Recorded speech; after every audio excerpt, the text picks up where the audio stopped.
Welcome back.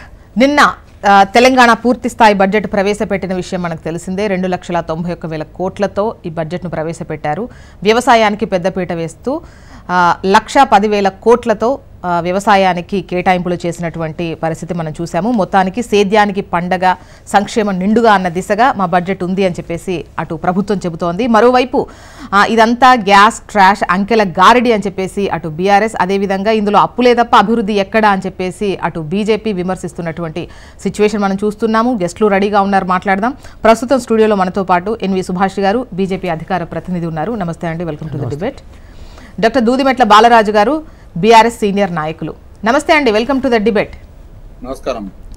నమస్తే అండి. సుభాష్ గారు, ముందుగా మీరే నిన్నటి బడ్జెట్ పై ముందుగా మీ ఒపీనియన్ చెప్పండి. నమస్కారం అండి, హెచ్ఎంటీ ప్రేక్షకులకు, మీకు అందరికీ, గెస్ట్లో ఉన్న ప్యానెల్లో ఉన్న అందరికి సభ్యులకు నమస్తే. ఇది చాలా క్లియర్గా, అంటే కాంగ్రెస్ పార్టీ అధికారంలో వచ్చిన తర్వాత 10 సంవత్సరాల తర్వాత మొట్టమొదటిగా ప్రవేశపెట్టిన బడ్జెట్ ప్రస్తావనలో అందులో బట్టి విక్రమార్క గారు నిన్న పెట్టిన బడ్జెట్లో బట్టి గారు ఒట్టి మాటలు చెప్పినట్టు అనిపిస్తుంది అన్నట్టు. సోనియా గాంధీ, రాహుల్ గాంధీ, ప్రియాంక గాంధీ ఆశీస్సులతో ఈ యొక్క రాష్ట్రం ఏర్పడింది, ఇది ఈ బడ్జెట్ పెడుతున్నామని చెప్పడం కూడా జరిగింది అన్నట్టు. అంటే బడ్జెట్ కన్నా ఎక్కువ రాజకీయ ప్రసంగం ఉంటుందని చెప్పి భారతీయ జనతా పార్టీ భావిస్తుంది, ప్రజలందరూ కూడా చూస్తున్నారు. ఈ ఉర్దూలో ఒక సామెత ఉంది జ్యోత్స్న గారు, ఇత్నా బడా మియా 1.5 పైసా దియా అన్నట్టు. ఇత్నా బడా మియా 1.5 పైసా దియా అంటే పెద్దగా వచ్చి ఏంటంటే అట్లా వచ్చేసి ఇంకా ఏమో డబ్బులు ఇస్తాడు, అది చేస్తాడు, ఇది చేస్తాడు, ఆహా ఊహో నా భూత కల్పన, రాజమౌళి సినిమా తిరిగా ఏంటంటే కంప్లీట్గా ఒక క్రియేట్ చేసి హై ఎక్స్పెక్టేషన్స్ చేసేసి లాస్ట్కి చూస్తే ఏంటంటే 1.5 పైసా దియా అన్నాడు. సింపుల్ లెక్కలు మనం వాళ్ళు ఇచ్చిన బడ్జెట్ పేపర్లో చూస్తే చెప్తున్నాం అన్నాడు. 2,91,59,259 2,91,000 2 lakh crores అన్నట్టు. 2.91 crores lakh crores అన్నట్టు బడ్జెట్. ఇందులో రెవెన్యూ ఏంటంటే 2,02,21 కోట్లు అన్నట్టు రెవెన్యూ మనకు వచ్చేది ఆదాయం. సరే, పోయినసారి బడ్జెట్లో మిగులు ఏదైతే అమౌంట్ ఉందో అది 1,70,000 కోట్లు అన్నట్టు. 52 కోట్లు అప్పు చేస్తామన్నారు అన్నట్టు. అంటే మిగతా ఆదాయం ఎక్కడి నుంచి పట్టుకొస్తారో అనేది క్లియర్గా చెప్పలేదు అన్నట్టు. అంటే మనం లెక్కలు వేసినప్పుడు కూడా క్లియర్గా అలా ఉండాలన్నట్టు. అంటే ఈ డబ్బులు ఎక్కడి నుంచి పట్టుకొస్తారు అన్నట్టు. ఇవాళ ఆదాయ వనరులు డెవలప్ చేయకుండా ఒక మూడింటి మీదనే స్టాంప్స్ అండ్ రిజిస్ట్రేషన్స్, అంటే పన్నుల రాబడితో 24% పెరిగే, అంటే ఆదాయం పెరిగేటువంటి అవకాశం ఉందని ఒక అంచనా కరెక్టేనండి. ఇప్పుడు బడ్జెట్ ప్రజెంట్ చేసినప్పుడు అలా క్లియర్గా వాళ్ళు ఇచ్చిన సబ్జెక్టే మాట్లాడుతున్నారు కదండి. ఇప్పుడు వాళ్ళు ఇచ్చిన ఫిగర్సే కదా, అంచనా ఏదైనా అటు ఇటు కావచ్చు అన్నట్టు. బట్ ఇన్కమ్ సోర్సెస్ అనేది మొదటి నుంచి అదే చెప్తున్నాం. ఇన్కమ్ సోర్సెస్ అంటే రెవెన్యూ సోర్సెస్ అనేది తెలంగాణ ప్రభుత్వం ఎప్పుడు కూడా ఆలోచించలేదు అన్నట్టు. ఏమైనా కూడా ఏంటంటే రాజకీయ ప్రసంగం తప్పితే, పక్కన ఏంటంటే భజన పరులు ఆహా ఊహో అని చెప్పుడు తప్పితే, దీంట్లో మీరు ఆదాయం ఎక్కడి నుంచి పట్టుకొస్తున్నారు అనే సబ్జెక్ట్ కూడా చెప్పలేదు అన్నట్టు. ఇంకొక సబ్జెక్ట్ చెప్తారు చూడండి. ఇప్పుడు క్లియర్గా సరే ఆదాయం గురించి మనం ఏంటంటే మాట్లాడినా కూడా ఏంటంటే మేము అప్పులు చేస్తాం, ఏంటంటే గత ప్రభుత్వం అప్పులు చేసింది, అంతకన్నా అప్పులు చేస్తామని చెప్తున్నాడు. ఈ అప్పులు మీరు చేసిన మరి ఏంటంటే ఇది మొత్తం తీర్చేది ఎవరు? ప్రజలు, మీలాంటి వాళ్ళు, మా లాంటి వాళ్ళు, హెచ్ఎంటీవీ లాంటి వాళ్ళు, అంటే మన ఏంటంటే ప్రేక్షకులు తప్పితే, అంటే ట్యాక్స్ రూపంలో అన్నాడు. సరే, 6 గ్యారెంటీల గురించి మాట్లాడినారు. 6 గ్యారెంటీల గురించి మీరు మాట్లాడే కదా రాష్ట్రంలో అధికారంలో వచ్చినారు. 6 గ్యారెంటీలో కనుక చూస్తే అందులో 6 గ్యారెంటీల్లో కేవలం 2 గ్యారెంటీలకు బడ్జెట్ ఇచ్చినట్టు. మిగతా గ్యారెంటీలకు అసలు కూసేలేదు. రైతు ఏంటంటే రుణమాఫీ అన్నారు. రుణమాఫీ ఏంటంటే మొత్తం 15,000 మంది ఏంటంటే 15,000 అని చెప్పినారు అన్నట్టు. మన ఏంటంటే ఇప్పుడు పెట్టుబడి పెట్టినా 26,000 కోట్లు. బట్ ఎస్టిమేషన్ ఎంత ఉందంటే 39,000 కోట్లు ఉందన్నట్టు. అంటే పెట్టుబడి కోసం ఏంటంటే 15,000 రూపాయలు ఇస్తున్నారు రైతులకు. అంటే మొన్న 7,000 కోట్లు ఇచ్చారు, ఇప్పుడు 26, 33. ఇంకా ఏంటంటే ఇంకా 34,000 కోట్లే కదా, 32,000 కోట్లు. 32,000 కోట్ల కరెక్టే. మరి పెట్టుబడి కోసం కూడా ఇస్తున్నారు కదా డబ్బులు. వాటి గురించి అంచనా ఎక్కడుంది? మహిళకి ఏంటంటే గృహజ్యోతి పథకం కింద స్కూటీలు కూడా ఇస్తున్నారు. వాళ్ళే అన్నారు కదా, మనం గ్యారెంటీలు చూస్తుంది. అసలు దాని గురించి అంటే చిన్న చెప్తుంది దాన్ని, స్కూటీలు ఇస్తున్నారు. దాంట్లో గురించి ఆసరా పెన్షన్ గురించి మాట్లాడినారు అన్నట్టు. దాని గురించి అసలు కూసేయలేదు. అంటే బడ్జెట్ లోపల మీరు ఇచ్చిన ఈ 6 గ్యారెంటీల గురించి వాటిల గురించి బడ్జెట్ కూడా అంటే ఇక్కడ పెట్టలేదంటే మీరు ఎగ్గొట్టుడేనా? అన్నట్టు రైతులకు సంబంధించి వ్యవసాయ అభివృద్ధికి 4వ వంతు అంటే ఒక 72,000 కోట్లు ఇటు, అండ్ రుణమాఫీకి ఒక 26,000 కోట్లు, కూలీలకు సంబంధించి 12,000 కోట్లు. సో అంటే అవి చేయడం కోసమే కదా, చేయడం కోసం. బట్ అలాట్మెంట్ ఆఫ్ ఫండ్స్ ఇవాళ ఏంటంటే అంచనా వేస్తున్నారు అంటే అలాట్మెంట్ ఆఫ్ ఫండ్స్. ఇప్పుడు గ్యారెంటీలకు ఎంత ఖర్చు అవుతుంది, ఆ గ్యారెంటీలకి ఏంటంటే మనం బడ్జెట్ ఎంత అలొకేట్ చేస్తున్నాం, ఈ బడ్జెట్ అలొకేట్ చేస్తుంటే మనకు డబ్బులు ఎక్కడి నుంచి వస్తున్నాయి అనేది ఒక ఏంటంటే క్లియర్ కదా. ఇవాళ ఏంటంటే ఏదో రాజకీయ ప్రసంగం కాదు కదండి, ఇది అసెంబ్లీలో మీరు ఏంటంటే బడ్జెట్ ప్రవేశపెట్టినప్పుడు ఇదే ఇంప్లిమెంట్ అవుతుంది అన్నట్టు. దీనికి ఏంటంటే మూడిటికి ఏంటంటే అసలు పొంతనే లేదన్నట్టు.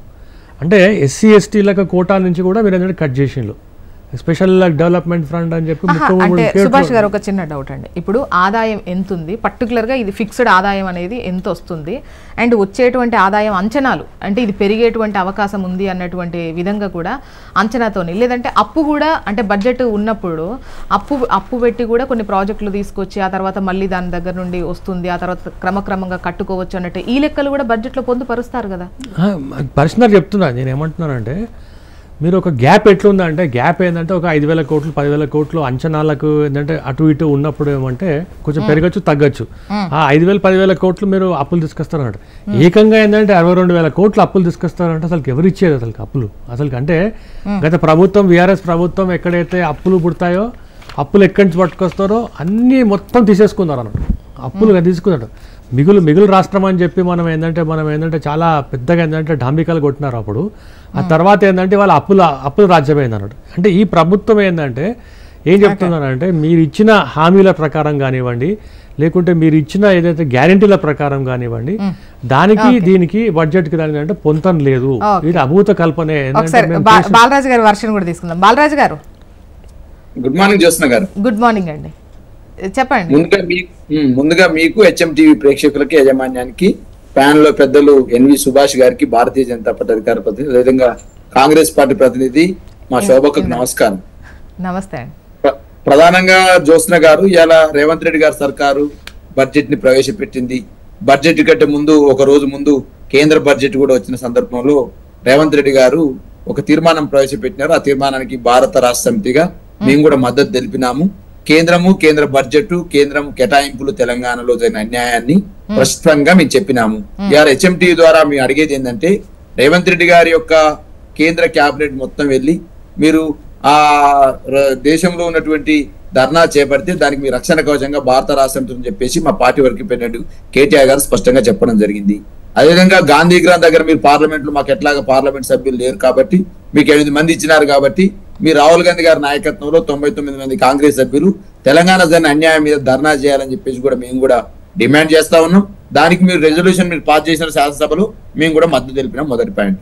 రెండోది, ఈ రోజు రాష్ట్ర శాసనసభలో పెట్టేటువంటి బడ్జెట్ ఏదైతే ఉందో, గతంలో కేసీఆర్ గారిని అప్పులు కుప్పలుగా చేసిరని చెప్పేసి మాట్లాడుతున్నటువంటి ఈ కాంగ్రెస్ ప్రభుత్వం మొన్న బట్టి విక్రమార్క గారి ప్రసంగంలోనే స్పష్టంగా చెప్పారు మేడం, మేము అధికారంలోకి వచ్చిన 7 నెలల్లో మేము చేసిన అప్పు 35,118 కోట్లు. ఇది బట్టి విక్రమార్క గారి ప్రసంగంలో చదివినటువంటి స్టేట్మెంట్ మేడం. అంటే వీళ్ళు 7 నెలల్లో అధికారంలోకి వచ్చి 35,118 కోట్లు అప్పులు చేశారు మేడం. అదేవిధంగా ఈ బడ్జెట్ లో వీళ్ళు ఏదైతే ప్రతిపాదించిన అప్పులు ఏదైతే ఉన్నాయో మేడం, 57,112 కోట్ల అప్పుల్ని ప్రతిపాదించినారు. అంటే టోటల్ గా ఈ బడ్జెట్ 2,91,000 కోట్లు ప్రవేశపెడితే ఈ 2,91,000 కోట్లు ఎట్లా సమకూర్చుకుంటారంటే 57,112 కోట్లు అప్పులు తీసుకొస్తామని చెప్పారు సార్. పోయిన ప్రభుత్వం చేసిన అప్పులతో పోల్చుకుంటే, అంటే పోయిన బడ్జెట్ లో కేసీఆర్ గారి నాయకత్వంలో రూపొందించిన బడ్జెట్ లో అప్పులకు ఈ అప్పులకు 7,494 కోట్లు అధికంగా ఉన్నాయి మేడం. మరి గత ప్రభుత్వం అప్పులు చేసింది అంటే వీళ్ళు ఏం చేస్తున్నారు మేడం? వీళ్ళు తిప్పల పడుతున్నారు అప్పులు చేయడం కోసం. నేను కూడా అడుగుతా ఉన్నా.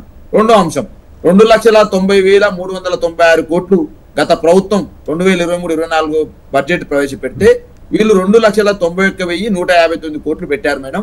అంటే ప్లస్ 763 కోట్లు. అంటే బాలరాజు గారు, గత అప్పులకు వడ్డీలకు కిస్తీలకే అమౌంట్ సర్టెన్ 17% పోతోంది అన్న లెక్క చెప్తున్నారుగా.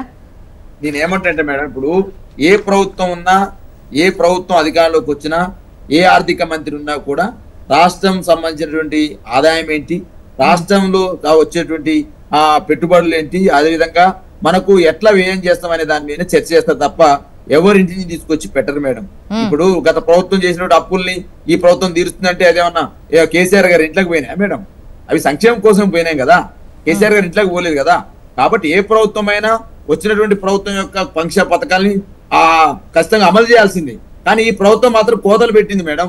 ఇలా నేత కార్మికుల కోసం గత ప్రభుత్వం తీసుకొచ్చినటువంటి బతుకమ్మ చీరల పథకం ఏదైతే ఉందో సుమారు సంవత్సరానికి 450 కోట్లు కేటాయించేది మేడం. ఇలా బతుకమ్మ చీరల పథకం సంబంధించి ఈ బడ్జెట్ లో ఊసుందా మేడం? అదే విధంగా వీళ్ళు 6 గ్యారంటీల పేరుతో అధికారంలోకి వచ్చారు మేడం. 6 గ్యారంటీలు మేము అమలు చేస్తామని చెప్పారు మేడం. మరి 6 గ్యారంటీల్లో ఇలా రైతన్నలకు సంబంధించి ఏదైతే ఉంది మేడం, రైతు కూలీలకు 12,000 ఇస్తామని చెప్పారు మేడం.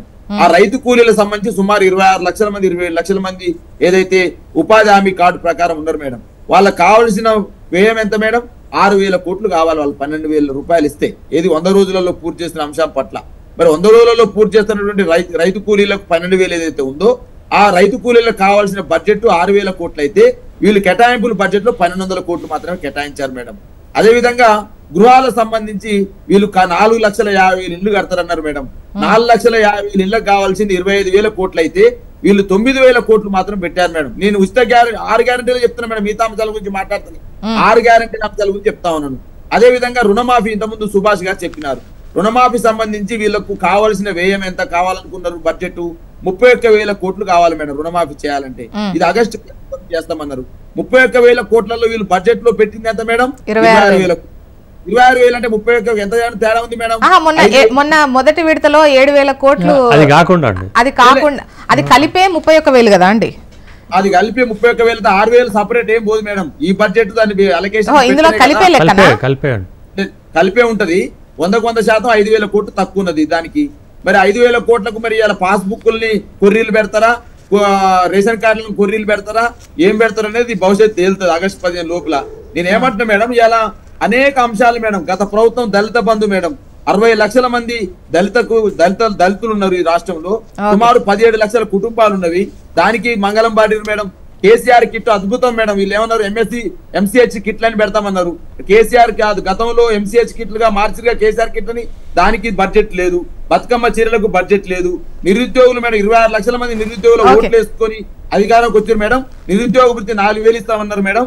దాని మీద అతిగతి లేదు మేడం. గొర్రెల పంపిణీకి గుండుస్తున్న, చేపల పంపిణీకి 5వ వంతే, నేతన్నకు భరోసా లేదు, బతుకమ్మ చీరకు భరోసా లేదు, తులం బంగారం తరగైపోయింది, కళ్యాణ లక్ష్మి కట్ అయిపోయింది, పింఛన్లు లేదు, మహిళలకు 2,500 ప్రస్తావన లేదు మేడం. ఉద్యోగాల భర్తీకి నిధులు లేవు. పిఆర్సీ ఊసే లేదు. ఇందిరా మిళ్లకు తిప్పలు. 1,00,000 కోట్ల కోట్లు మూసిస్తున్నారు. ఈ కన్నా అన్నారు నది ఒడ్డున ఎట్లయితే ఉందో లండన్ ఉందో హైదరాబాద్ అట్లని చెప్పి మేడం. మూసీ నదిన 1,50,000 కోట్లు అయితే 1,500 కోట్లు పెడితే ఏం సరిపోతుంది మేడం? 1,500 కోట్లు పెట్టారు. 1,50,000 కోట్లు ప్రతిపాదించి మళ్ళీ డిస్కషన్ కంటిన్యూ చేద్దాం. ఇందిరా గారు ముఖ్యంగా గతంలో అప్పులు వాటి ఊసే పదే ప్రస్తావించినటువంటి క్రమంలో మీరు అదే బాట పట్టారు. మీ బడ్జెట్ లో కూడా అదే ప్రతిబింబిస్తోంది అనేది ఇక్కడ విమర్శ. Welcome back. ఇందిరా గారు, మీరే చెప్పాలి. అంటే పెట్టినటువంటి బడ్జెట్ లో అప్పుల లెక్క, అభివృద్ధి కన్నా కూడా అప్పుల లెక్క క్లియర్ గా చూస్తున్నారు జనాలు అని. ఫస్ట్ ఆఫ్ ఆల్ పానలో ఉన్నటువంటి సోదరులకు గుడ్ మార్నింగ్ అండి. బేసిక్ ఏంటంటే బడ్జెట్ అనే దానిని మనము ఇవాళ వాళ్ళొక అంటే గత ప్రభుత్వం ఒక అంకెల గారడిగా మాత్రమే చూసింది. ప్రాక్టికల్ ఎక్కడ లేదు. సంఖ్య పెట్టాలి, తర్వాత కేటాయింపుల్లో 0 అనేది గత ప్రభుత్వం ఉంది.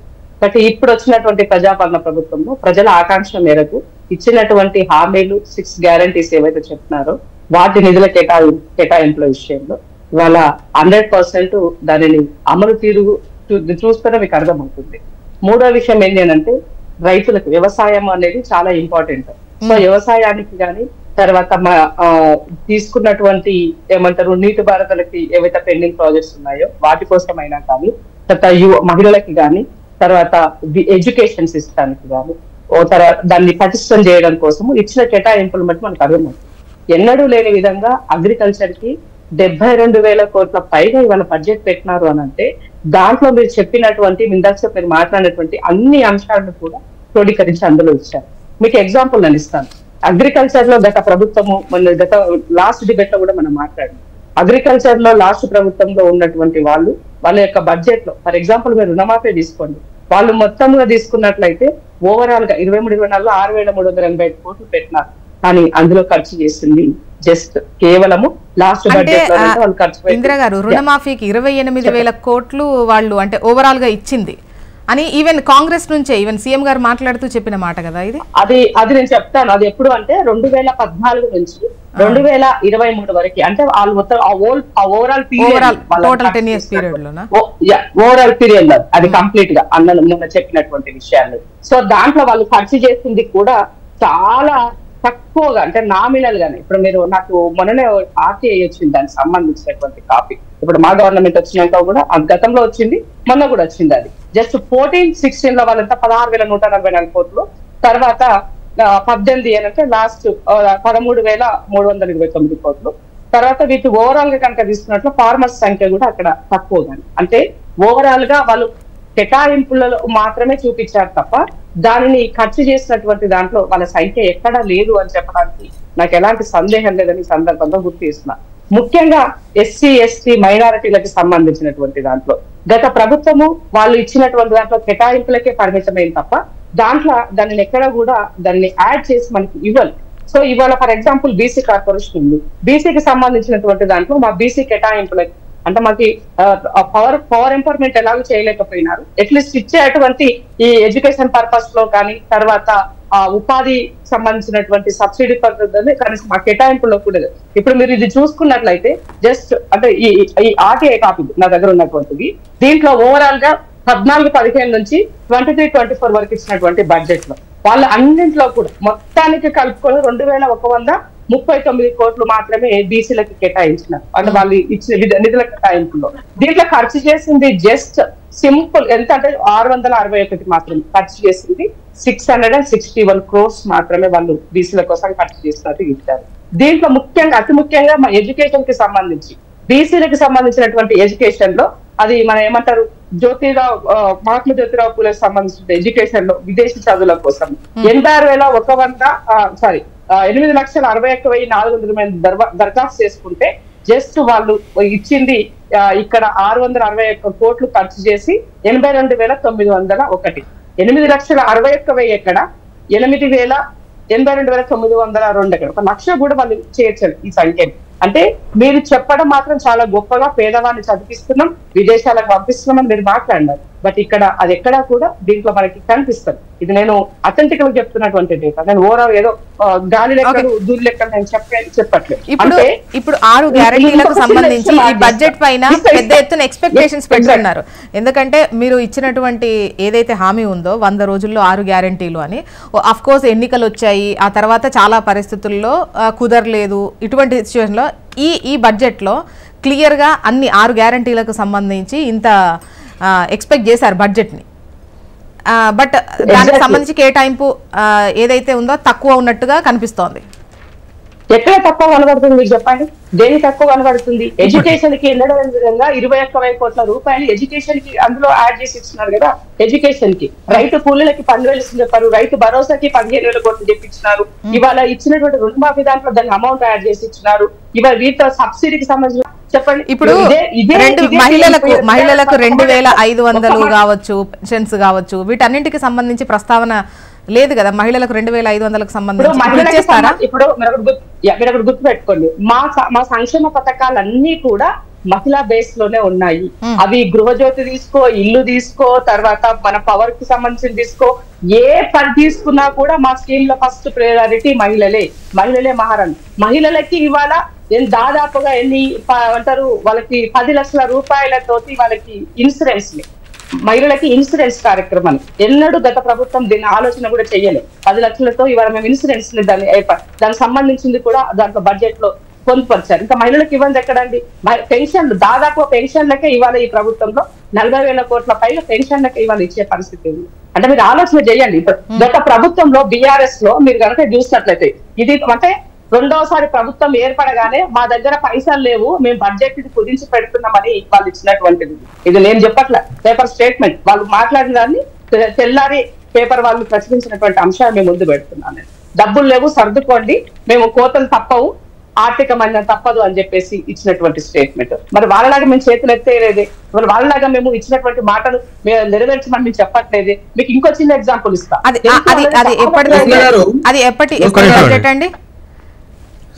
ఇది మనకి రెండోసారి వాళ్ళు ప్రభుత్వం ఏర్పడగానే పెట్టినటువంటి బడ్జెట్. వాళ్ళు 2018 తర్వాత గవర్నమెంట్ ఫామ్ అయిన తర్వాత ఇచ్చినటువంటి బడ్జెట్ స్టేట్మెంట్ నేను ఇచ్చినటువంటి మీకు మీ ముందు పెట్టినటువంటి పెద్ద పెద్ద కేసీఆర్ గారు బొమ్మ పెద్ద వేసి తాటక అక్షరాలతో రాసినటువంటి ఇన్ఫర్మేషన్ మీకు ఇస్తున్నాం. ఇంకో విషయం ఏంటి అని అంటే ఇక్కడ వీళ్ళు ఒక హెల్త్ అనేది చాలా ప్రేరణ చాలా ఇంపార్టెంట్. హెల్త్ కు సంబంధించినటువంటి దాంట్లో ఆరోగ్యశ్రీ అనే దానికి ఇవాళ మేము యాడ్ చేసి ఇచ్చాం. ఇంకొక 25 వాటికి ఎక్స్ట్రాగా ఒక ప్యాకేజ్ ని యాడ్ చేసి ఇచ్చినాం. వాటికి సంబంధించినటువంటి ఆరోగ్యశ్రీకి సంబంధించి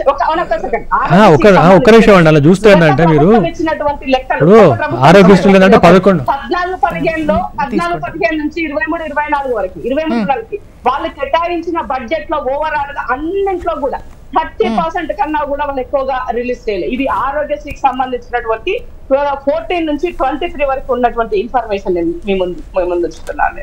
అంటే ఇంత దరిద్రమైనటువంటి పాలన ఎన్నడనే ఎక్కడైనా మనం చూసినామా? మీ పాలన విసిగి చెందే ప్రజలు మాకు అవకాశం ఇచ్చారు కాబట్టి వాళ్ళ ఆదుల తగ్గట్టుగానే ఇప్పుడున్న ఆర్థిక వనరులను తగ్గట్టుగానే ఇంత కష్టకాలం ఉన్నా కూడా వాటిని అధిగమిస్తూ ఇవాళ ముందుకు వెళ్తున్నామన్న విషయాన్ని మనం గమనించాల్సినటువంటి అవసరం ఉందని తెలియజేస్తున్నాం. ప్రభుత్వంలో జీతాలు ఇవ్వాలంటే ఇందిరా గారు మళ్ళీ కంటిన్యూ చేద్దాం.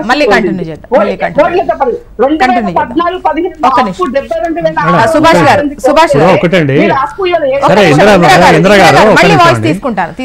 సుభాష్ గారు ఇప్పుడు గ్రామీణ అభివృద్ధి కానివ్వండి, పంచాయతీరాజ్ కానివ్వండి, మహిళలు ఏంటంటే గృహజ్యోతి పథకం కానివ్వండి, ఆసరా పెన్షన్ కానివ్వండి, తర్వాత ఏంటంటే రుణమాఫీ గురించి కానివ్వండి, రైతులకు ఏంటంటే పెట్టుబడి గురించి కానివ్వండి, ఇవన్నీ ఏంటంటే వాస్తవాలు అలా ఏంటంటే బడ్జెట్లో పెట్టినారు కదా. ఎక్కడ ఏంటంటే కోత పెట్టినారు కదా. మరి ఏంటంటే ఆరోగ్యం గురించి మాట్లాడుతున్నారు మీరు. ఏంటంటే జబ్బుల గురించి ఏంటంటే పెంచినారు. ఆరోగ్యశ్రీలు ఏంటంటే చాలా ఏంటంటే పెంచినారు. అలా నిధుల్లో మాత్రం ఏంటంటే కోత పెట్టినారు. అంటే 5 లక్షల నుంచి 10 లక్షల వరకు ఏంటంటే దాంట్లో ఏంటంటే మనం ఏంటంటే యూజ్ చేసుకోవచ్చు అని చెప్పి హాస్పిటల్కి ఏంటంటే డబ్బులే ఇస్తలేరు కదా. మీరు ఏంటంటే పెంచినారు, జబ్బులు పెంచినారు. అలా జబ్బుల్లో ఏంటంటే అలా అదంటే జస్ట్ ఇంక్లూడ్ చేస్తున్నారు కానీ వాటికి నిధులు ఇస్తే ఏంటంటే కరెక్ట్ ఉంటుంది అన్నట్టు. ఇవాళ ఎంతమంది ఆరోగ్యశ్రీ పేషెంట్స్ ఇవాళ ఏంటంటే హాస్పిటల్కి పోతున్నారు. హాస్పిటల్లో పోతే ఏంటంటే హాస్పిటల్కి ఏంటంటే సరిగ్గా డబ్బులు వస్తుందా లేవా అనే దాని మీద కూడా ఉండాలి కదా. దాని మీద అంటే మనకు మెయిన్గా ఇంపార్టెంట్ ఏంటంటే గ్రామీణ అభివృద్ధి అనేది. దాంట్లో ఏంటంటే 2600 కోట్ల రూపాయల నిధులు ఏంటంటే కట్ చేసినారు అన్నట్టు. అంటే ఒక దగ్గర కట్ చేసి ఇంకో దగ్గర తీసుకొచ్చినారు అన్నట్టు. ఇవన్నీ కాకుండా ఏంటంటే మైనారిటీలకి అంటే రంజాన్ పండుగకి అంటే 3000 రూపాయలు అంటే 3,000 కోట్లు అంట, అంటే 33,000 కోట్లు అంట. తర్వాత ఒక నిషేధిత సంస్థ ఉందన్నట్టు మన అది ఏమంటే ప్రపంచంలో పట్టిన అన్ని ఇస్లామిక్ స్టేట్స్ కూడా దాన్ని నిషేధించింది అన్నట్టు. ఆ సభలు పెట్టుకున్నందుకు 2 కోట్ల 4 లక్షల రూపాయలు ఇచ్చింది అన్నట్టు. తబ్లీగీ జమాత్ అని మన హైదరాబాద్లో కూడా పెట్టిండ్రు అన్నట్టు, ఢిల్లీలో కూడా పెట్టిండ్రు. పెడితే ఏంటంటే కరోనా స్ప్రెడ్ అయ్యేందుకు వాళ్ళే కారణం అన్నట్టు. ప్రపంచంలో పట్టిన అన్ని దాన్ని అంటే నిషేధించినారు అన్నట్టు. అంటే మైనారిటీ సంక్లిష్టీకరణ అనేది ఒక క్లియర్గా ఎస్టాబ్లిష్ చేస్తుంది అన్నట్టు. అంటే మొత్తం అంటే రిటర్న్ గిఫ్ట్గా ఎందుకంటే మాకు ఓట్లు వేసినారు కదా ముస్లిం సోదరులు ఏంటంటే వాళ్ళకి ఏంటంటే ఓట్లు వేసినారని చెప్పి రిటర్న్ గిఫ్ట్గా ఇది ఇచ్చింది అన్నట్టు. అంటే హిందూ ఆలయాలేమో ఎండోమెంట్ ల్యాండ్స్ ఏమో మొత్తం కబ్జా పెట్టుకొని గవర్నమెంట్ పెట్టుకొని ప్రైవేట్ వాళ్ళకు ఏంటంటే దారాదత్తం చేయడమే కాకుండా ఆక్షన్ కూడా చేస్తున్నారు అన్నట్టు. అంటే నిధులు అనేది ఏ విధంగా వస్తుంది ఇవాళ ఏంటంటే తెలంగాణ రాష్ట్రానికి జిఎస్టీ రూపంలో వస్తుంది, తర్వాత అంటే మద్యం రూపంలో వస్తుంది, స్టాంప్స్ అండ్ రిజిస్ట్రేషన్స్ రూపంలో వస్తుంది, తర్వాత ఏంటంటే మన ట్రాన్స్పోర్ట్ డిపార్ట్మెంట్లో మూడో ఏంటంటే ఐదో అంశం ఏమంటే ల్యాండ్లు ఏదైతే ఉన్నాయో భూములు ఉన్నాయో ప్రభుత్వ భూములను తీసుకొని అంటే హిందూ టెంపుల్స్ను కూడా తీసుకొని టెంపుల్స్లో ఉన్న ల్యాండ్లను తీసుకొని భూములను తీసుకొని ఆక్షన్ చేస్తున్నారు. ఇది అంటే మైనారిటీలకు మీరు ఏంటంటే చేయమని చెప్పి ఎవరన్నా అడిగినారా? అంటే బడ్జెట్లో ఏంటంటే ఇది ఏంటంటే రిటర్న్ గిఫ్ట్ అన్నట్టు. అంటే మైనారిటీ సంతుష్టీకరణ అనేది చూపించారనేది మీ ఒపీనియన్. వెల్కమ్ బ్యాక్ బాలరాజు గారు. జ్యోత్స్న గారు చెప్పండి. ఓకే, ఇవాళ బడ్జెట్ పైన మాట్లాడే ముందు ఇవాళ 60% జనాభాగా ఉన్నటువంటి బీసీలు ఎవరైతే ఉన్నారో ఆ బీసీల కోసం ఈ బడ్జెట్ లో ప్రవేశపెట్టిన బడ్జెట్ ను చూస్తే మాత్రం చాలా బాధ అనిపిస్తుంది మేడం. వీళ్ళు ఎలక్షన్ మేనిఫెస్టోలో మేడం నేను ఇలా లైన్ చేసి చూపెట్టాను మీకు. నేను ప్రతి 5 అది చదవండి, సంవత్సరాలు ఎందుకంటే అది కనిపించట్లేదు. బీసీ సంక్షేమానికి ఏడాదికి 20,000 కోట్ల చొప్పున 5 ఏళ్లలో 1,00,000 కోట్లు ఖర్చు పెడతామని ఎలక్షన్ మేనిఫెస్టోలో చెప్పారు మేడం. ఇలా ఎలక్షన్ మేనిఫెస్టోలో పెట్టేటువంటి వీళ్ళు ఏది 1,00,000 కోట్లు ఖర్చు చేస్తాం, 5 సంవత్సరాల్లో 1,00,000 కోట్లు, ప్రతి బడ్జెట్ లో 20,000 కోట్లు మేడం. కానీ ఈ రోజు పెట్టింది ఎంత మేడం? బీసీలకు మేడం 60% జనాభా ఉన్న బీసీలకు 9,200 కోట్లు పెట్టారు మేడం. కులగణన చేస్తామన్నారు, ఇవాళ జనాభా లెక్కలు తీస్తామన్నారు. మరి బీసీ కమిషన్ గానీ ఎటువంటి ఆదేశాలు లేవు. బీసీ కమిషన్ సంబంధించిన కులగణన చేయడం కోసం ఎటువంటి బడ్జెట్ కేటాయింపులు లేవు మేడం. ఇవాళ మేడం మత్స్య కార్మికులకు సంబంధించి 100 కోట్లు చేప పిల్లలకు అవసరమైతే వీళ్ళు బడ్జెట్ లో 20 కోట్లు పెట్టారు మేడం. ఇవాళ పద్మశాలీలకు సంబంధించి మేడం చాలా బాధపడుతున్నాం మేడం. పవర్లూమ్ కార్మికులు, హ్యాండ్లూమ్ కార్మికులు ఆదుకోవడం కోసం గత ప్రభుత్వం ఏటా బతుకమ్మ చీరల పేరుతోటి నెలకు 20,000 రూపాయలు సంపాదించుకొని ఆ నేతన్నల జీవితాలు బాగుపడాలని 450 కోట్లు కేటాయిస్తే మేడం ఇలా బతుకమ్మ చీరల మీద గానీ ఆ కేటాయింపుల మీద గానీ ఎటువంటి అధిగతి లేదు మేడం. యాదవ్ కుర్మ సోదరులను ఆదుకోవడం కోసం గత ప్రభుత్వం గొర్రెల పంపిణీ పథకం పెడితే దాని మీద అధిగతి లేదు మేడం. ఇవాళ నేను స్పష్టంగా చెప్తా ఉన్నాను, మత్స్య కార్మికులను మోసం చేస్తిరి, పద్మశాలీలో మోసం చేస్తిరి, యాదవ్ కుర్మలు మోసం చేస్తిరి, బీసీలను మోసం చేస్తారు మేడం. 20,000 కోట్లని 9,200 కోట్లు వేస్తారా మీరు? 60,000 కోట్లు, 60 లక్షల జనాభా, సుమారు 60% ఉన్న జనాభాకు మేడం నేను అడుగుతా ఉన్నాను. ఇవాళ బడ్జెట్ గతంలో అన్నారు కదా కేసీఆర్ అంతా కూడా మద్యం ద్వారానే మొత్తం తాగుబోతుల రాష్ట్రం చేస్తున్నామని చెప్పారు మేడం. ఇలా మద్యం ప్రియులు ఏదైతే ఉందో మేడం, గత బడ్జెట్ మేము ప్రవేశపెట్టినప్పుడు 18,470 కోట్లు మేడం మద్యం ద్వారా మాకు వచ్చిన ఆదాయం. ఇలా బట్టి విక్రమార్క గారు అయినటువంటి బడ్జెట్ లో మొత్తము 25,617 కోట్ల రూపాయలను ఇలా మద్యం ద్వారా మేము సేకరిస్తామని చెప్పారు మేడం. అంటే మీరు చేస్తున్నారా తాగుబోతుల రాష్ట్రంగా? నేను అడుగుతా ఉన్నాను. మీ అంచనాలు వేరే ఉండే బాలరాజు గారు, మీ అంచనాలు వేరే ఉండే. మద్యం వల్ల 40,000 కోట్లు వస్తాయి అనుకున్నారు, 18,000 కోట్లు వచ్చింది. అదే బాగా డిఫరెన్స్ పడ్డది అన్నట్టు మీకు. అంటే మీకు ఇన్కమ్ వస్తుంది అనుకున్నారు అప్పుడు, రాలేదు. మీకు ఇన్కమ్ మీకు అందిస్తున్నా. నేనేమంటున్నంటే ఇలా గతంలో విమర్శించిన ప్రభుత్వాలను విమర్శించిన రేవంత్ రెడ్డి గారు ఇలా బలహీన వర్గాలకు ఎన్నో చేస్తామని చెప్పారు మేడం. ఎటుపోయింది మేడం? కులగణన ఎటుపాయే, బీసీ కమిషన్ కి ఎటుపాయే, 42% పెంపు, రిజర్వేషన్ల పెంపు ఎటుపాయే, 23,973 బీసీలకు రాజకీయ ప్రాతినిధ్యం ఎటుపాయే, ఇవన్నీ కూడా ఎంబీసీ కులాలు ఎటుపాయే, మత్స్య కార్మికులు ఎటుపాయరి, గీత కార్మికులు ఎటుపాయరి, చేనేత కార్మికులు ఎటుపాయరి, యాదవ్ కుర్మ సోదరులు ఎటుపోయి, అవన్నీ కూడా నేను అడుగుతా ఉన్నా మేడం. ఎందుకు ఇలా బడ్జెట్ లో కేటాయింపులు లేవు? ఇలా ఎందుకు 9,200 కోట్లు కేటాయించారు?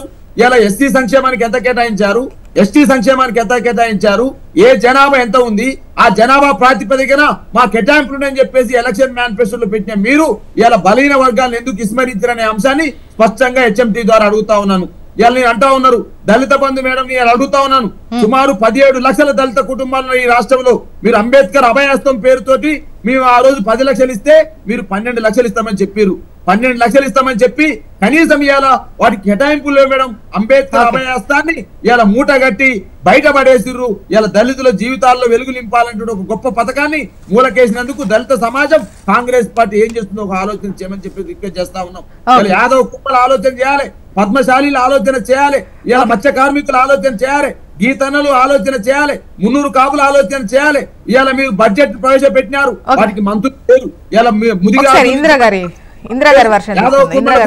స్థానం లేదు. నేను అడుగుతాను హెచ్ఎంటీ ద్వారా, బీర్లాయలయ్య గారు గొల్ల కుర్మ నుంచి ఒకళ్ళు ఎమ్మెల్యే గెలిచారు, ఎందుకు మీరు మంత్రి గెలిచారు? ఎందుకు? బాలరాజు గారు ఒక్క నిమిషం. చిట్టాపదం చాలా చదివినావు. కేసీఆర్ అధికారంలో ఉన్నాడు, మిమ్మల్ని ఏ విధంగా వాడుకున్నాడో, ఏ విధంగా చేసిందో అందరికి ఈ సమాజానికి తెలుసు. బీసీలు ఎంత అనగదొక్కున్నారో ఈ సమాజానికి తెలుసు.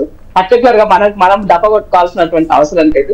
రెండవ విషయం, ఇప్పుడు బీజేపీ వాళ్ళు వాళ్ళకి అందిస్తున్నారు. ఈ నిన్న కేసీఆర్ బీజేపీ వాళ్ళు చెప్తేనే కేసీఆర్ నిన్న అసెంబ్లీకి వచ్చినట్టుగా ఉన్నది, అది ప్రూవ్ అవుతున్నది దాదాపుగా. ఇంకోటి ఏంటంటే బడ్జెట్ అటువంటి వాటికి వెళ్తే రాజకీయంగా మాట్లాడుకోవడమే అవుతుందండి. బడ్జెట్ నేను ఎప్పుడు డివేట్ కాను, చెప్తున్నాను సబ్జెక్ట్ పరంగానే నిలబడతాను. సోదరులు దళిత బంధు గురించి మాట్లాడినారు. దళిత బంధుకు సంబంధించి దళిత బంధు ద్వారా ఎంతమంది దళితులను మీరు ఎంపవర్ చేశారు, అది చాలా పెద్ద. ఇది నేను చెప్పింది కాదు, ఇది కేసీఆర్ నోట చెప్పినటువంటి స్టేట్మెంట్.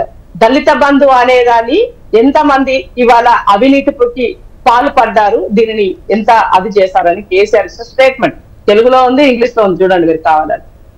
ఇది ఒకటి. రెండో విషయం, ఎస్సీలకి సంబంధించినటువంటి చాలా గొప్పగా చేసినామని చెప్తున్నారు. ఎస్సీలకి సంబంధించినటువంటి ఎస్సీ సబ్సిడీ లోన్స్ కనీసం వాళ్ళు 1920-2021 లో కనీసము బడ్జెట్ లో అలొకేషన్స్ కూడా లేవు మేడం. మీరు చూడండి, నేను మార్క్ కూడా చేశాను, బడ్జెట్ అలొకేషన్స్ లేవు, అలొకేషనే లేదు.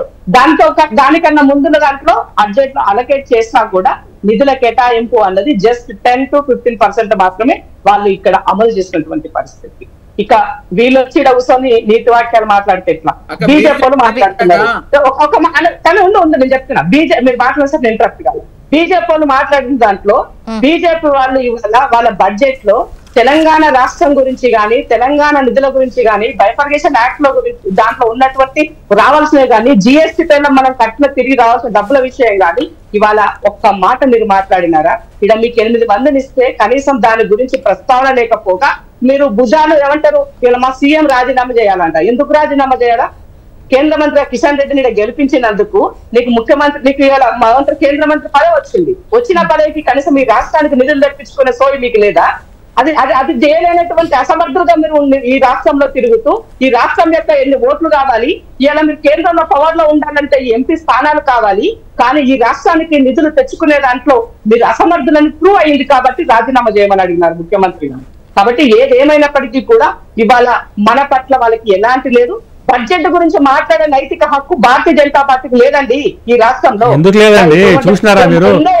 మేము ఇక్కడ అధికారం లేకుండా ఇందిరా గారు ఓకే, మీరు ఏంటంటే మా మీద అభాండం వేస్తున్నారేమో తప్ప ఆ ఎక్స్పెక్టేషన్స్ ను ఇవాళ చేరుకోలేకపోయింది, మా నిధులు రాలేకపోతుందంటే ఇవాళ మీరు ఇవాళ రాష్ట్రాలకు ఉన్నటువంటి హక్కులను కొద్ది రోజుల్లో కోల్పోయే పరిస్థితి ఉన్నది. దానికి ఎగ్జాంపుల్ మీకు చెప్తాను. 60% కేంద్ర నిధులు వస్తే 40% రాష్ట్రం ఇవ్వాలి. సో ఇది ఎప్పుడైతే అవుతుందో అప్పుడే నిధులు ఇస్తాము అనే విధంగా ఇప్పుడు ఆల్రెడీ 60% రాష్ట్రాలకు వస్తుంది. ఆ రాష్ట్రాలకు వచ్చినానికి 40% రాష్ట్రం కలుపుకొని ఇవాళ ఆ నిధులు ఎవరికి ఇచ్చిన వాళ్ళకి ఇచ్చే పరిస్థితి ఉంటది. కానీ 40% వీళ్ళు యాడ్ చేస్తలేరు కాబట్టి 60% కూడా మా దగ్గరనే పెట్టుకుంటాము. 40% ఎప్పుడైతే వాళ్ళు ఇస్తారో అప్పుడే ఇవి వాళ్ళకి ఇవాళ ఆ నిధులు ఇచ్చే పరిస్థితి వస్తుందని ఆల్రెడీ స్వచ్ఛ భారత్ లో దాన్ని అమలు చేస్తున్నారు. మిగతా సంక్షేమం అంటే రాష్ట్రాల్లో ఎక్కడెక్కడైతే భారతీయ జనతా పార్టీ అధికారంలో ఉండదో అలాంటి రాష్ట్రాలల్లో ఇది అమలు చేయడం కోసము కుట్రపూరితమైనటువంటి, అంటే రాష్ట్రాలకు వాళ్ళకు ఉన్నటువంటి వనరులు ఇబ్బంది పెట్టే పరిస్థితి, ఇక్కడి ప్రజల పైన వాళ్ళ అసహనం వచ్చేటువంటి పరిస్థితి చేసేటువంటి కుట్ర ఇవాళ కేంద్ర ప్రభుత్వం చేస్తుందని సందర్భంగా నేను గుర్తు చేస్తున్నా. ఇవాళ ఇవి మా యొక్క రాష్ట్రాలకు ఉన్నటువంటి హక్కులను కేంద్రము ఎన్డీఏ గవర్నమెంట్ వచ్చిన తర్వాత పూర్తిగా అసలు ఎంతనంటే రాజకీయ కోణంలోనే వాళ్ళ ఆలోచన ఉన్నది కాబట్టి మొన్న కేటాయింపులో కూడా వాళ్ళ కుర్చీ కాపాడుకోవడానికి కావాల్సిన రాష్ట్రాలకే మీరు కేటాయించారు తప్ప ఇవాళ మిగతా రాష్ట్రాల యొక్క మీకు కేటాయింపులు చెప్పడానికి దానిపైన సుభాష్ గారి సమాధానం తీసుకున్నాం. కానీ రాష్ట్రానికి సంబంధించి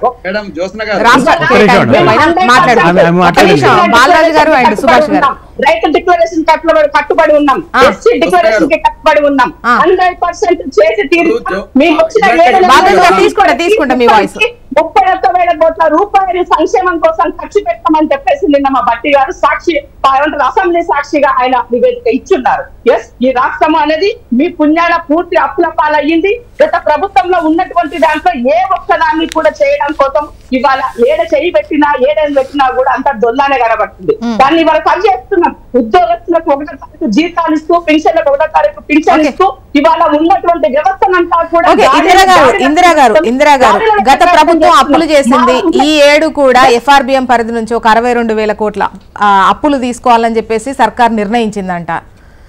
అదేంటి? ఇప్పుడు జోస్న గారు ఒక మాట, ఇప్పుడు అసలు లేనప్పుడు మనం ఇల్లు నడపాలి కదా. ఇల్లు నడపాలంటే ఏం చేస్తాము? నా దగ్గర ఉన్నటువంటి అమ్మడమో కుదబెట్టడమో లేదా నాకు వచ్చే వనరులను ఇంకా నేను పెంచుకోవడమో నేను పని చేస్తా.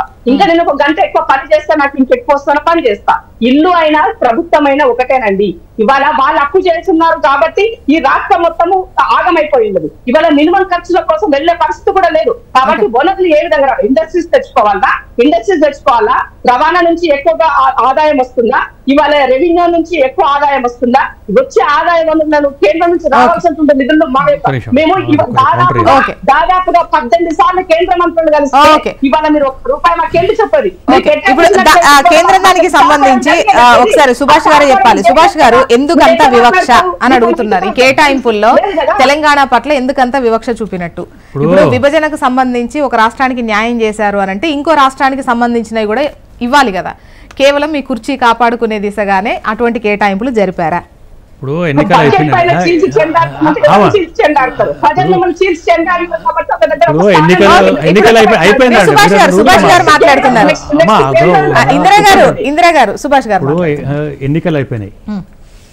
అయిపోయినాయి, రిజల్ట్స్ కూడా వచ్చినాయి. కేంద్రంలో ప్రభుత్వం ఉంది బీజేపీ, తెలంగాణలో ప్రభుత్వం ఉంది. కానీ ఇప్పుడు మనం ఎంత మాట్లాడడం కూడా చేయలేము, అంటే వాస్తవాలు మాట్లాడుకోవాలి. మిమ్మల్ని ఈ హామీలు ఎవరేమని చెప్పినారంటే ఇందిరా గారు, కాంగ్రెస్ పార్టీ హామీలు అదే వాటి మీద చెప్తాను. ఇప్పుడు అమ్మ ఒక్క నిమిషం ఉండండి ఇందిరా గారు, ఒక్క నిమిషం ఉండాలి. మీరు అధికారంలో రాకముందు ఎట్లున్నారో, అధికారంలో వచ్చిన తర్వాత ఏం మాట్లాడుతున్నారో చెప్పండి. ఇవాళ అధికారంలో రాకముందు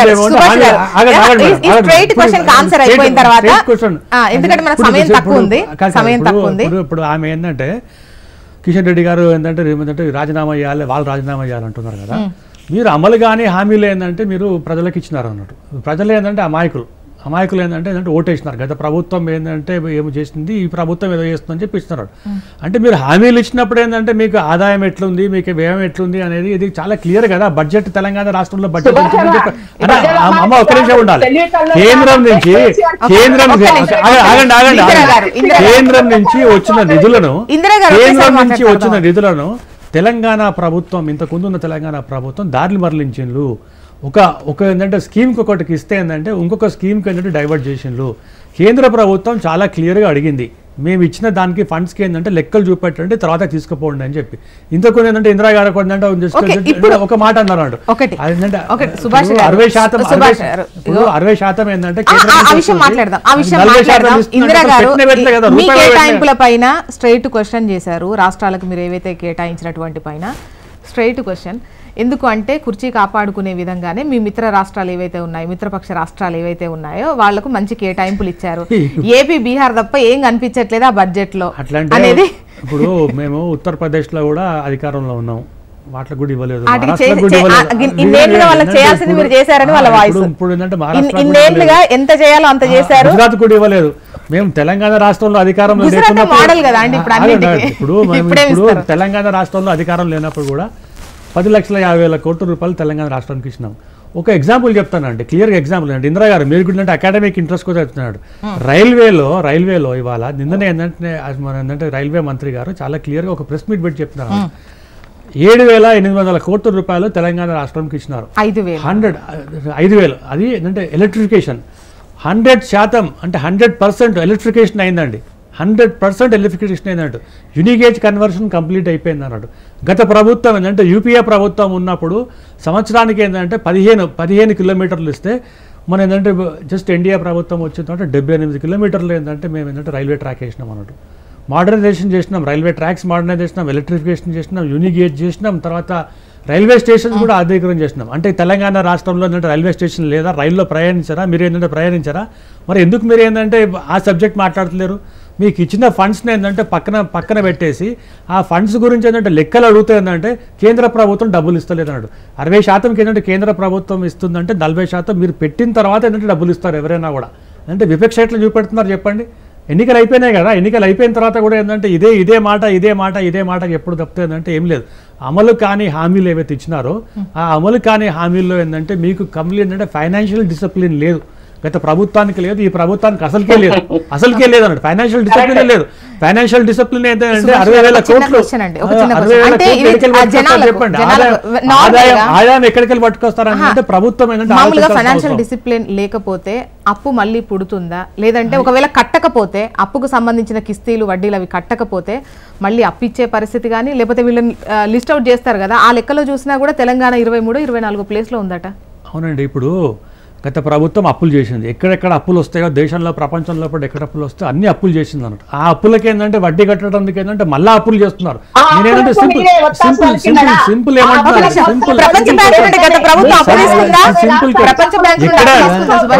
ఎక్కడ దొరికితే అక్కడ చేసింది. అంటే ఏంటంటే ఎగ్జాంపుల్ చెప్తున్నాను, ప్రపంచంలో పాటు ఎక్కడ దొరికితే అక్కడ అప్పు చేసింది.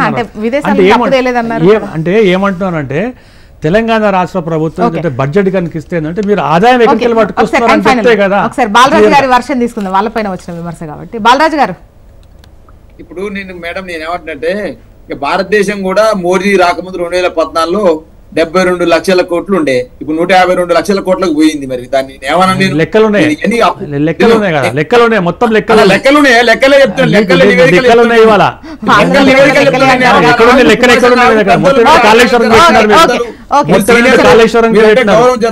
జ్యోత్స్న గారు జర ఆపండి అన్న, ఆపుజరా. నేను అంటున్నాను, ఇవాళ దక్షిణాది రాష్ట్రాలు సంవత్సరానికి మీకు 22,26,000 కోట్లు చెల్లిస్తే తిరిగి మీరు ఇచ్చేది 6.91 లక్షల కోట్లు మాత్రమే తిరిగిస్తా ఉన్నారు. ఉత్తరప్రదేశ్ ఒక రాష్ట్రం 5 సంవత్సరాలలో కేంద్రానికి 3.41 లక్షల కోట్లు చెల్లిస్తే మీరు 6.91 లక్షల కోట్లు మళ్ళీ వాళ్ళు తిరిగిస్తారు. నేను దీని గురించి మాట్లాడతలే.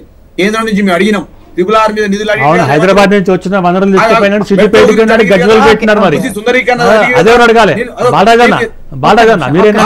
ఉత్తరప్రదేశ్ అంటున్నారు కదా.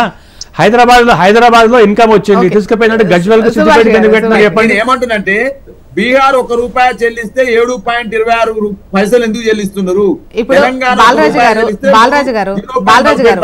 దేశంలో అన్ని ప్రాంతాల అభివృద్ధి అనేది సెంట్రల్ లక్ష్యం ఉంటది. సో ఈ క్రమంలో అక్కడ వాళ్ళ కొంచెం ఎక్కువ వెళ్ళొచ్చు. జ్యోత్స్న గారు, తెలంగాణ రాష్ట్రం కూడా నూతనంగా ఏర్పడ్డదమ్మా. దీనికి కూడా మీరు ఖచ్చితంగా సపోర్ట్ చేయాలి. మిగులు బడ్జెట్ కదా, తెలంగాణ కూడా గట్టిగా కొత్తగా ఏర్పడ్డది. అరే మిగులు బడ్జెట్ కదా, మిగులు బడ్జెట్ కూడా వచ్చింది కదా. నేను ఓకే, మంది గెలిచిర్రు, మీరు ఇవాళ ఎందుకు మూతులు ఎందుకు మూసుకుంటారు? బడ్జెట్ మీద మాట కేంద్రం పైన కొట్లాడాలి రేవంత్ రెడ్డి, కేంద్రం పైన మాట్లాడాలి, మూతి విప్పాలి, పెదవి విప్పాలి అని చెప్తున్నారు రేవంత్ రెడ్డిని.